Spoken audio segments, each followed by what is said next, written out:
Imaginez qu'il n'y ait que deux mots, aussi simples que profonds. Lorsqu'on parle non pas au monde, mais dans le silence intime de notre être, quelque chose d'extraordinaire se produit. L'Ariémalite commence à se faconner difficilement. Les portes qui semblaient verrouillées lisses s'ouvrent sans effort. Des coïncidences autrefois rares apparaissent désormais fréquemment. Les retards qui semblaient inévitables se dissolvent, comme du brouillard au soleil. Ce que vous appeliez autrefois impossible murmure soudain son nom comme si cela avait toujours été possible.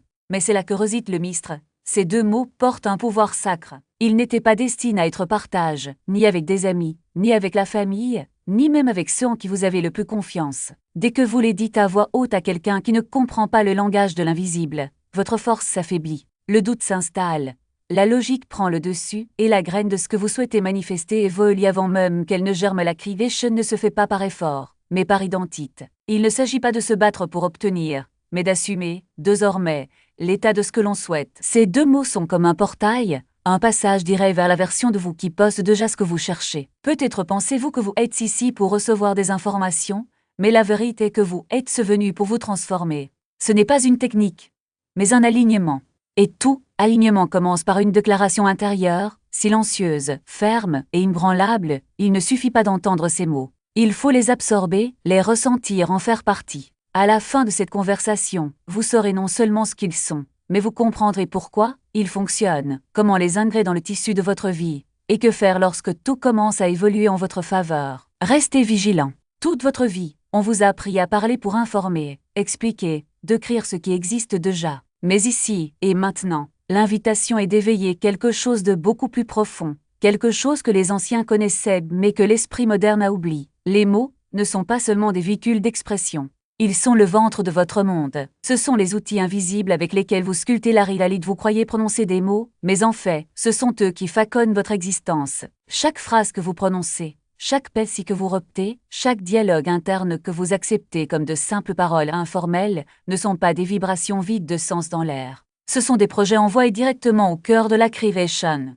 Vous n'en percevrez peut-être pas immédiatement les effets, mais ne vous y trompez pas. Chaque mot prononcé avec conviction vous revient non pas comme un écho, mais comme une forme, comme des personnes, des opportunités, des résistances ou des librations.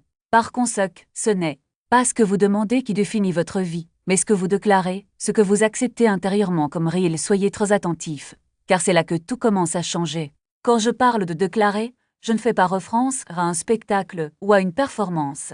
Je fais référence à une certitude silencieuse, à une connaissance si profonde que la réalité s'ajuste sans résistance, non pas parce que vous le souhaitez, mais parce que vous la considérez déjà comme réelle ici. La grande tragédie est que la plupart des gens parlent de leur situation au lieu de crier leur réalité. Ils disent « je suis brise »,« je suis fatigue »,« rien ne marche pour moi »,« personne ne m'écoute ». Ils croient décrire la vie, mais en réalité ils la prescrivent. Ce ne sont pas des reflets, ce sont des ordres, des commandements, pour des forces invisibles qui obéissent à un seul maître, la croyance, habiliant mot. Laissez cela reposer dans votre âme pendant un moment. Vous utilisez toujours cette force créatrice. La seule question est de savoir si vous le faites, consciemment ou si vous utilisez par elle sans vous en rendre compte. Le langage de la création n'est pas complexe. Cela ne dépend pas de l'éloquence, de la beauté ou d'un vocabulaire élabore. Le langage de la création est l'identité. Au moment où vous dites « je suis », vous invoquez la phrase la plus puissante de l'univers. C'est définir la substance invisible de votre être. Je suis n'est pas suivi de fait, mais de destin. Dites-le avec peur, et la peur viendra. Dites-le avec assurance, et le monde se réorganisera en conséquence. Dites-le avec amour, et l'amour inondera votre vie. Cependant, la plupart d'entre nous disent « je suis » et le complotent par le manque, la limitation, l'incrédulité.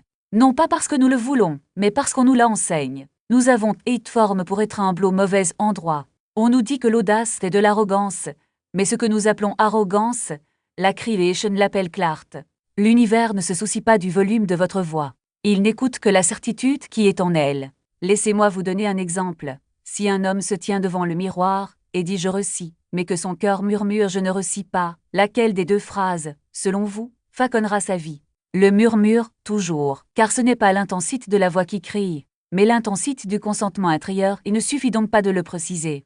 Vous devez l'accepter. Dites le mot et portez-le comme une seconde peau. Vivez comme si c'était déjà vrai. Pensez à la fin, pas vers elle. Ne parlez pas comme quelqu'un qui désire, mais comme quelqu'un qui a déjà reçu. C'est là que la plupart échouent. Ils disent « je suis riche » et vérifient ensuite leur solde bancaire pour en avoir la preuve. Ils disent je suis aime et attendent un message pour confirmer. Mais la creation ne fonctionne pas ainsi. Il ne suit pas les preuves, il les produit. Vos paroles ne répondent pas au monde. Le monde répond à vos paroles, alors je demande, que dites-vous quand personne n'écoute? Que te murmures-tu quand les lumières s'éteignent? C'est la prière à laquelle on répond. C'est la fréquence dans laquelle vous vivez. Le monde extérieur n'est qu'une impression de votre discours intérieur. Les événements que vous appelez la vie sont des échos des croyances d'hier. Maintenant tu sais. Maintenant, il les réveille. Vous ne direz plus c'est comme qu'à. Il dira les choses sont telles que je les imaginais. Et vous commencerez à prêter vraiment attention aux mots que vous prononcez sans réfléchir. Il se surprendra au milieu d'une plainte et en fera un ordre. Vous changerez votre vision de victime à visionnaire simplement en changeant votre façon de parler. Dites « Je suis capable » et vous verrez la capacité se présenter. Dites « Je suis choisi » et les circonstances se plieront pour mettre en valeur votre faveur. Dites « Je suis à la maison » et la guérison commencera. Non pas parce que vous l'avez forcé, mais parce que vous avez finalement hâte de vous y opposer. C'est le code divin, cache à la vue de tous. Les textes sacres de toutes les traditions l'expriment sous forme de symboles. Les mystiques le vivent en silence. Les prophètes le proclament avec le feu dans les veines. Et vous voilà en train de l'entendre à nouveau, non pas avec vos oreilles, mais avec votre âme. Parce que quelque chose en vous le sait déjà. Vous l'avez ressenti dans les moments de calme, dans les synchronicités inexplicables, dans les éclairs de clarté qui disparaissent avant que vous puissiez les nommer. J'ai toujours su que ces paroles avaient du poids. Il a juste oublié que ce sont les briques de la maison dans laquelle il vit tardé d'attendre que le monde vous dise ce qui est possible. Commencez à dire au monde ce que c'est. Je suis et votre autorisation. Je suis et votre point d'axe. C'est le début de tout miracle et la racine de toute transformation. Laissons le monde dire ce qu'il veut. Laissons la logique argumenter. Laissez le doute surgir. Vous vous accrochez à la parole. Dites-le en secret. Gardez-le avec respect. Reptez-le jusqu'à ce que vos os le croient. Et quand le corps est fatigue, dites « Je suis renouvelle ». Lorsque le compte bancaire est vide, dites « Je déborde ». Lorsque personne n'applaudit, dites « Je suis sobre ». Parce qu'en fin de compte, l'extérieur s'adaptera qu'à ne marche pas comme qu'à. La moisson ne procède pas les 6 mails. Et les 6 mails nécessitent plus que du désir, elles nécessitent de la foi. La foi n'est pas une croyance abstraite, mais une action alignée. Si vous dites « Je suis prospère », mais que vous vérifiez anxieusement le solde de votre compte bancaire, vous parlez une langue et en vivez une autre.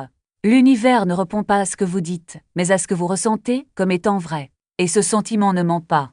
C'est la signature énergétique de votre être, le code qui attire ou repousse les circonstances.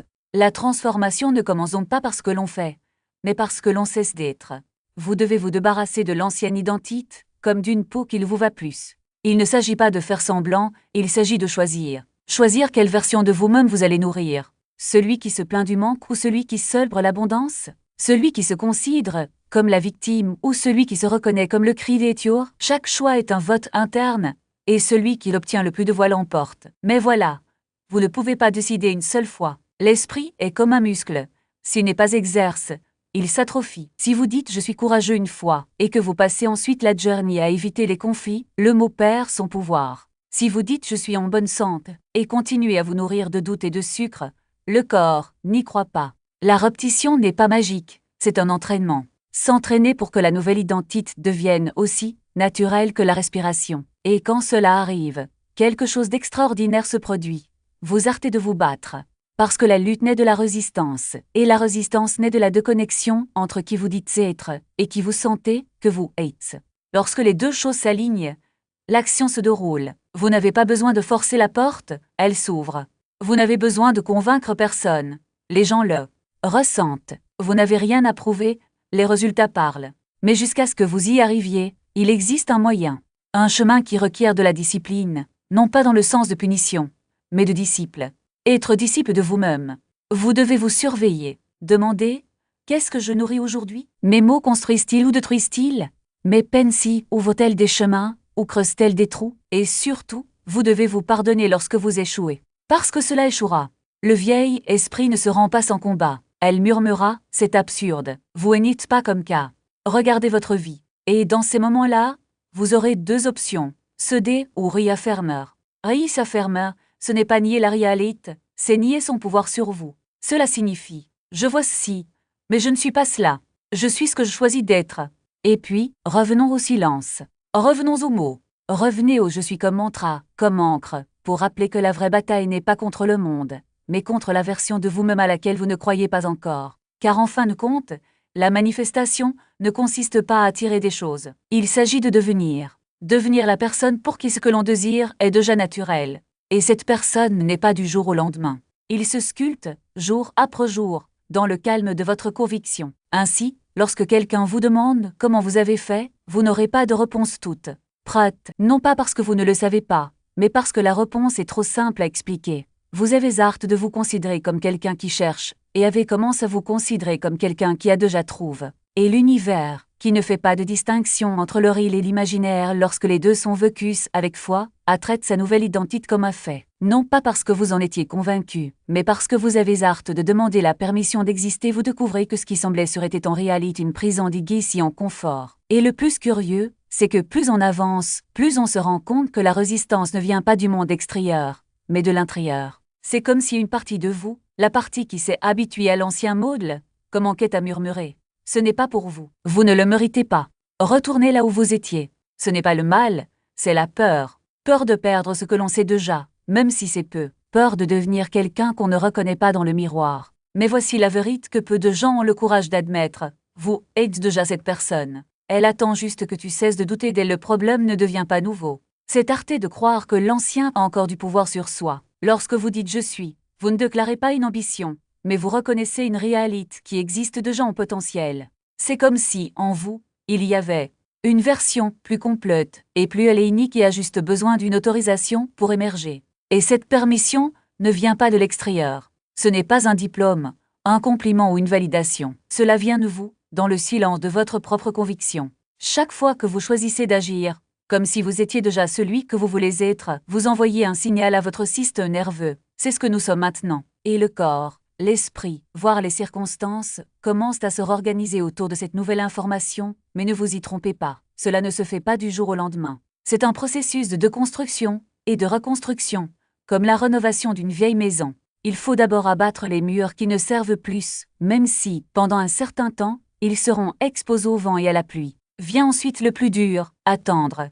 Attendre que les nouvelles fondations sèchent, que les nouvelles structures prennent racine, que ce qui n'était autrefois qu'une idée commence à prendre forme concrète. Beaucoup de gens abandonnent à ce stade. Ils confondent l'absence de résultats immédiats avec l'échec. Ils oublient qu'une graine ne se transforme pas en arbre le lendemain. Elle a besoin de temps, d'obscurité, de patience. Et toi aussi, ce que peu de gens comprennent, c'est que la transformation n'est pas linéaire. Il y a des jours où vous vous sentirez invincible, comme si vous pouviez déplacer des montagnes. Et il y en aura d'autres où vous douterez de tout, comme si vous n'aviez jamais fait un seul pas. Ce n'est pas le signe que quelque chose ne va pas. C'est un signe que vous êtes sur la bonne voie. Parce que la croissance n'est pas une ligne droite, mais une spirale. Vous traversez les mêmes défis, mais à des niveaux différents, avec une compréhension plus profonde à chaque tour. Et chaque fois que vous surmontez le même doute, la même insécurité, vous vous prouvez que vous êtes plus fort que vous ne le pensiez. L'essentiel est de ne pas confondre le processus avec le résultat. Le résultat est ce que vous voulez. Le processus est ce que vous devenez à mesure que vous y parvenez. Et c'est dans cet espace entre ce que vous étiez et ce que vous devenez que la vraie magie opère. Parce que c'est là que l'on découvre qu'il n'est pas nécessaire d'attendre l'avenir pour être heureux, épanoui ou en paix. Vous pouvez choisir d'être tout cela maintenant, non pas comme une récompense, mais comme une pratique. Non pas comme destination, mais comme mode de vie. Et lorsque vous comprenez enfin cela, quelque chose d'extraordinaire se produit. Le monde qui vous entoure commence à refléter non plus ce que vous craignez, mais ce que vous avez choisi de croire. Les opportunités n'apparaissent, pas parce que l'univers a conspiré en votre faveur, mais parce que vous avez cessé d'agir comme si vous les attendiez. Vous avez commencé à agir comme s'ils étaient déjà les vôtres. Et soudain, ils le sont. Pas par hasard, mais par congruence. Car lorsque vous alignez votre identité, vos paroles et vos actions, l'extérieur n'a d'autre choix que de s'ajuster. Cela ne veut pas dire que la vie deviendra parfaite. Cela signifie que vous cesserez d'être victime des circonstances et deviendrez l'auteur de votre propre récit. Et la différence entre les deux est simple. L'un rigide, l'autre crie. L'un attend que les choses changent, l'autre change en premier. L'un demande pourquoi cela m'arrive-t-il? L'autre demande qu'est-ce que cela m'apprend? Et c'est dans cette seconde question que réside le pouvoir. Parce qu'il transforme les obstacles en tremplin, les échecs en retour et les défis en opportunités pour devenir plus fort. Donc, si vous lisez ceci et sentez que quelque chose en vous est prêt à en faire plus, n'ignorez pas cet appel. Ne remettez pas cela à un jour. Commencez maintenant. Pas avec de grands gestes, mais avec petits choix. Choisissez de croire avant de voir. Choisissez d'agir avant d'en être sûr. Choisissez d'être avant de vous sentir prêt. Parce que la vérité est que vous ne serez jamais prêt. La préparation vient avec l'action, pas avec la préparation. Et chaque fois que vous choisissez de faire un pas, même s'il est hésitant, vous entraînez votre esprit à croire en l'impossible. N'oubliez pas, l'univers ne répond pas à ce que vous voulez. Cela répond à ce que vous supposez être vrai. Et si vous supposez que vous êtes déjà celui que vous voulez être, il n'aura d'autre choix que d'être d'accord. Non pas parce que c'est magique, mais parce que vous avez cessé d'être spectateur de votre vie et êtes devenu protagoniste. Et les protagonistes ne demandent pas la permission. Ils vivent simplement intention. Il ne s'agit pas de se cacher, mais de choisir avec soin ce qui mérite votre énergie. Chaque mot que vous dites, chaque pensée que vous entretenez, chaque personne que vous laissez entrer dans votre entourage, tout cela est un vote pour ou contre la version de vous-même que vous construisez. Et voici la vérité inconfortable. Vous n'avez pas besoin de plus de stratégie, de plus de cours ou de plus de motivation. Ce dont vous avez besoin, c'est de cohérence dans ce que vous savez déjà être vrai. Parce que le problème n'est pas un manque de connaissances, mais un manque de confiance dans ce que vous avez déjà suppose. Vous avez déjà la graine, déjà plante, déjà arrose. Maintenant, le travail n'est pas de l'arracher. À chaque fois que le vent souffle fort, la peur apparaîtra. Cela apparaît toujours lorsque vous êtes proche de quelque chose de grand. Il vous murmurera que vous n'êtes pas assez, que vous prenez trop de temps, que vous devriez abandonner pendant qu'il est encore temps. Mais la peur n'est pas un signe que vous êtes sur la mauvaise voie. C'est le signe que vous êtes sur la bonne voie et que vous êtes sur le point de franchir une ligne que vous n'aviez jamais osé franchir. Alors quand il viendra, ne le combattez pas, ne l'ignorez pas. Reconnaissez simplement, oh, vous êtes là. Cela signifie que je suis proche. Et continuez, parce que la peur n'est pas un obstacle. C'est un guide. Il n'est pas là pour vous heurter, il est là pour vous montrer ce que vous devez surmonter pour devenir celui que vous avez déjà décidé d'être, et lorsque les résultats commenceront à apparaître, car ils le seront. Ne commettez pas l'erreur de croire que le voyage est terminé. Ne confondez pas la première pousse avec l'arbre. Ce que vous voyez maintenant n'est que le début. Le véritable test n'est pas ce que vous accomplissez, mais ce que vous devenez au cours du processus. Parce que les échanges vont et viennent. Mais l'identité que vous êtes forge, c'est permanent. Alors quand il est temps de sebrer. Mais ne vous attachez pas, ne confondez pas le fruit avec la racine. Le fruit est temporaire. La racine est ce qui soutient tout, et la racine est votre nouvelle façon d'exister. La façon dont vous bougez, pensez et régissez au monde, même lorsque personne ne vous regarde, parce qu'en fin de compte, la vie ne se résume pas à ce que l'on accomplit. Il s'agit de qui vous devenez à mesure que vous réussissez. Et si vous devenez quelqu'un qui embrasse votre grandeur, qui prône votre vision, et qui ne demande pas la permission d'exister, alors l'univers n'aura d'autre choix que de s'incliner devant votre vérité, pas parce que tu la forces, mais parce que tu as finalement hâte de te battre la conviction que vous portez. Et chaque fois que le doute frappe à votre porte, parce qu'il va frapper, rappelez-vous, vous avez déjà dit la parole.